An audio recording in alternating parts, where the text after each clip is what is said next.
way beyond. And and the thing is, you know, a lot of times when you make a film, like, I imagine a lot of films like this are made against a green screen, and so when you watch it for the first time, it's expected that you're seeing it for the first time. Right. But, you know, on this film, we had practical sets, meaning that that spaceship we're on was a spaceship that was built. Okay. And so I thought that I knew a lot of what I was going to see, but still my mind was totally blown. It was so far exceeded my expectations. Right. I watched a lot of videos. We worked with an astronaut on the film, Marcia Ivins, and she sent me videos that she had shot while she was in space, so I watched a lot of that to kind of figure out what the movements would look like. And then I just kind of walked around my house practicing. I spent a lot of time in water trying to understand the whole feeling of weightlessness. And then the emotional journey, I mean, that's just what you do every film. You figure out who your character is in that moment, who she has been in her whole life that led her up to this moment, and then you just sort of learn your lines and let go.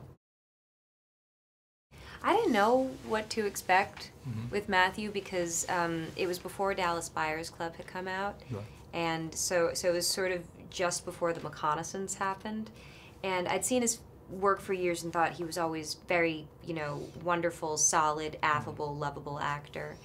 And then I saw Magic Mike, and I thought, this guy's a genius. Oh my gosh. So when I met him, I didn't know if that was like, if that was him, or if that was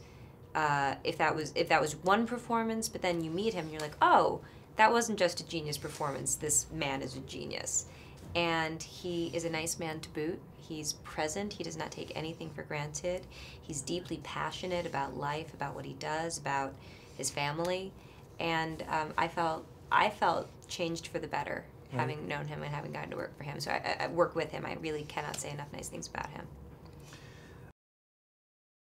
He was somewhat beyond my expectations. I didn't have a concrete idea of what the movie would be, because I didn't see things in my mind that Chris conceives of.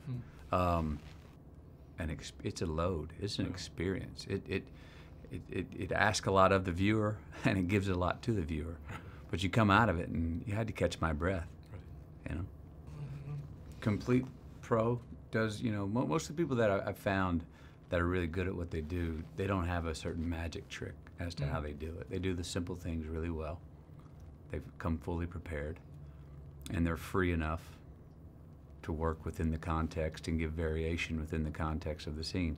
She gives variation in her performance every single take. Every single take. Even after she may have nailed it and got it just right, she will give variation the next take. She likes to throw herself off balance if she's feeling like she's too imbalanced. And it's not, we all know it's good for us to do that as actors, but not all of us do that. Right. So it's courageous of her to do that. I thoroughly enjoyed working with her. We would talk, I mean, I talk with Chris a lot. A choice. I come in having made certain choices for what it is that I need or want to do in a scene.